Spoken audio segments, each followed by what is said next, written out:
Keluar dari zona nyaman bukanlah perkara mudah.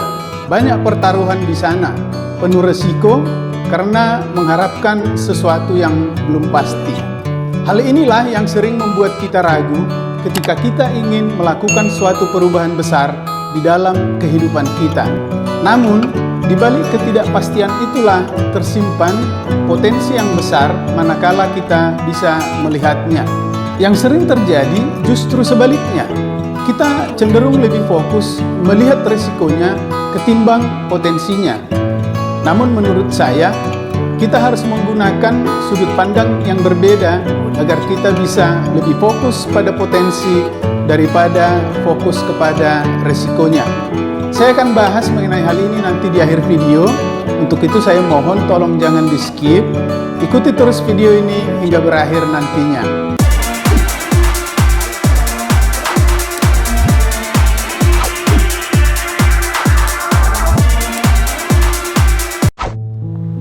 Halo, selamat berjumpa lagi sahabat. Salam. Senang rasanya bisa menemui Anda kembali lewat video ini. Buat para sahabat yang belum sempat menyaksikan video saya sebelumnya, nanti seperti biasa link akan saya cantumkan di deskripsi video ini. Buat para sahabat yang sudah like, subscribe, dan juga mungkin ada yang sudah share, saya ucapkan banyak terima kasih. Kiranya Tuhan memberkati dan memudahkan kita semua dalam menjalani hidup kita masing-masing. Sahabat, dalam video ini saya akan bercerita tentang bagaimana saya menentukan usaha yang akan saya tekuni dan bagaimana saya mempersiapkan sarana dan prasarananya. Ketika hendak memulai dulu, saya bingung, saya akan membuka usaha di bidang apa. Sekedar informasi, basic keilmuan saya adalah di bidang listrik. Saya sarjana teknik listrik? No, bukan. Boro-boro sarjana teknik. Saya hanya lulusan dari STM jurusan listrik. Untuk itu, saya berniat membuka usaha di bidang jasa pemasangan instalasi listrik. Tetapi saya ragu karena ilmu saya kurang memadai dan juga saya harus membutuhkan modal yang besar karena harus mempersiapkan prasarana ini dan itu. Selain itu juga saya harus mengurus perizinan yang rumit dan panjang kala itu. Saya tidak tahu kalau sekarang mungkin sudah jauh lebih mudah, apalagi Undang-Undang Omnibus Law sudah ditandatangani pemerintah.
Karena nanti kita akan menjadi kompetitornya. Menurut saya pendapat itu tidak sepenuhnya benar. Karena dalam pengalaman saya, mereka akan sangat welcome mengajari kita manakala kita tahu bagaimana cara untuk mencari informasi yang kita butuhkan. Sepanjang pengalaman saya, para pengusaha itu tidak pelit ilmu. Mereka akan dengan senang hati mengajari kita. Terdorong akan hal itulah, sehingga dengan segala keterbatasan yang saya punya, dan dengan segala kemampuan yang saya punya, akhirnya saya memutuskan untuk membuat channel video ini. Channel ini sengaja saya buat sebagai sarana berbagi informasi dan juga berbagi motivasi bagi para sahabat yang ingin membuka usaha sendiri. Oke sahabat, demikian sedikit sharing pengalaman dari saya. Lagi-lagi itu saya tidak tahu bagaimana kondisi dan situasi para sahabat saat ini. Satu hal yang bisa saya garis bawahi, ketika kita ingin menentukan jenis usaha kita, yang pertama kita gali adalah harus dekat dengan kondisi, situasi, dan kemampuan kita saat ini. Kemampuan di sini termasuk masalah ilmunya dan juga masalah permodalannya. Dan juga jangan lupa harus disesuaikan dulu dengan kebutuhan jangka pendek kita. Karena ada jenis usaha yang begitu dibuka belum bisa langsung menghasilkan. Namun bagi para sahabat yang memiliki cadangan modal ataupun cadangan biaya yang cukup, saya rasa usaha yang seperti ini juga tidak akan menjadi masalah bagi para sahabat. Intinya, semua kembali kepada kondisi dan situasi kita masing-masing. Dan juga, saya ingin mengatakan bahwa segala sesuatunya itu bisa dipelajari. Jangan takut karena tidak memiliki ilmunya.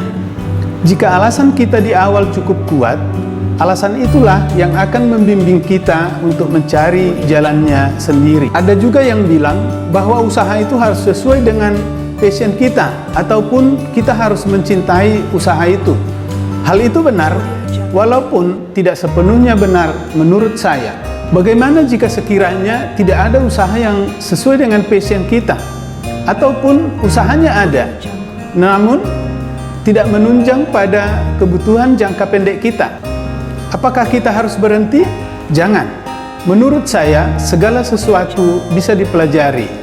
Dan saya juga percaya bahwa cinta itu bisa tumbuh seiring dengan berjalannya waktu. Bisa jadi di awal kita tidak mencintai bidang usahanya, namun kita membutuhkan hasilnya. Tetap saja lakukan dengan sungguh-sungguh. Nanti lama-kelamaan kita pasti akan mencintainya juga jika kita mau membuka hati kita untuknya. Itu yang saya lakukan dulu, dan itu pula yang saya seringkan sekarang buat para sahabat.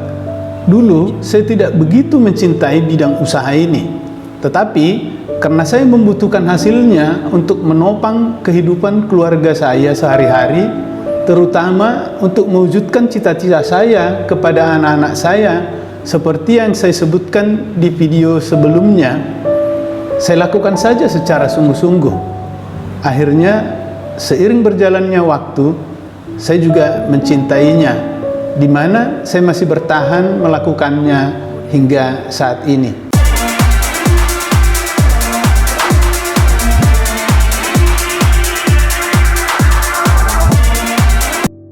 Oke para sahabat, mungkin itu dulu dari saya. Sebelum saya tutup, saya ingin menyambung pernyataan di awal video ini. Untuk keluar dari zona nyaman bukanlah perkara mudah. Terkadang kita mesti berkorban banyak, bisa waktu, tenaga, uang, bahkan air mata dan juga harga diri. Harga diri yang saya maksud di sini dalam tanda petik.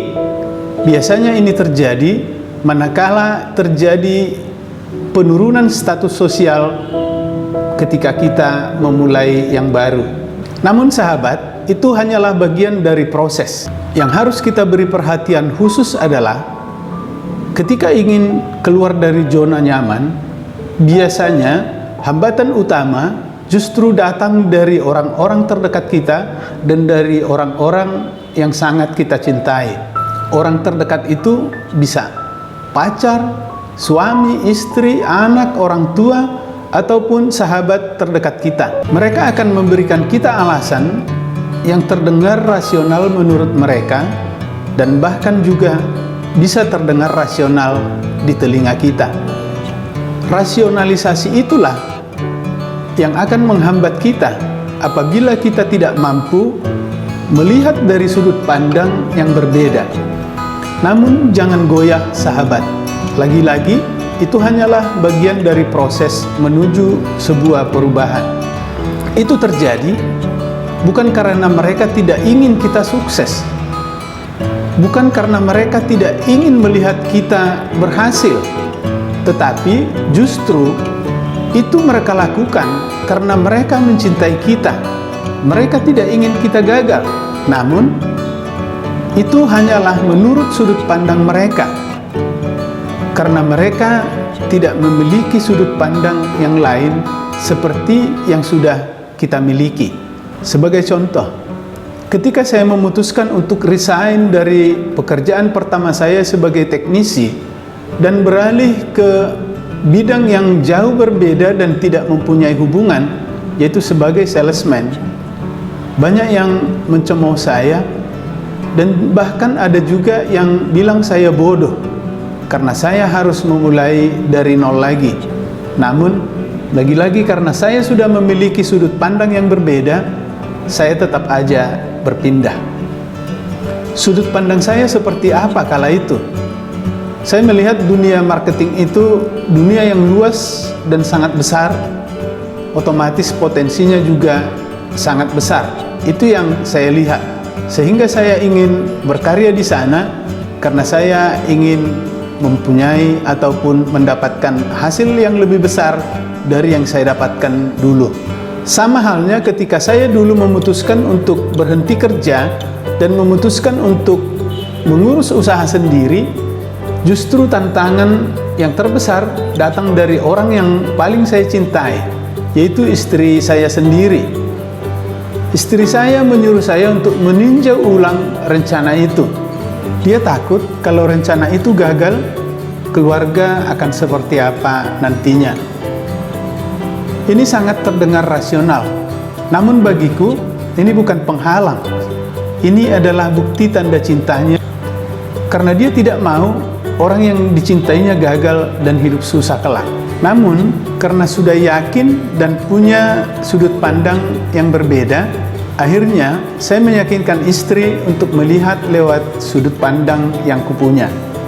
Dan terjadilah demikian, sehingga saya bisa membuat video ini sekarang. Oke sahabat, cukup sekian dulu perjumpaan kita kali ini. Seperti biasa sebelum kita berpisah, saya akan mohon kesediaan para sahabat, tolong tinggalkan like Anda di video ini. Dan buat para sahabat yang belum subscribe, tolong dong di subscribe video ini. Dan juga buat para sahabat yang mungkin merasa informasi ini berguna buat kita ataupun buat orang lain, tolong bagikan di laman sosmed kalian. Oke sahabat, sampai berjumpa di video berikutnya. Sekian dan terima kasih. Tetap semangat, jangan lupa bergembira, karena hati yang gembira adalah obat yang menakjubkan dan sangat mujarab. See you, salam, Tuhan memberkati.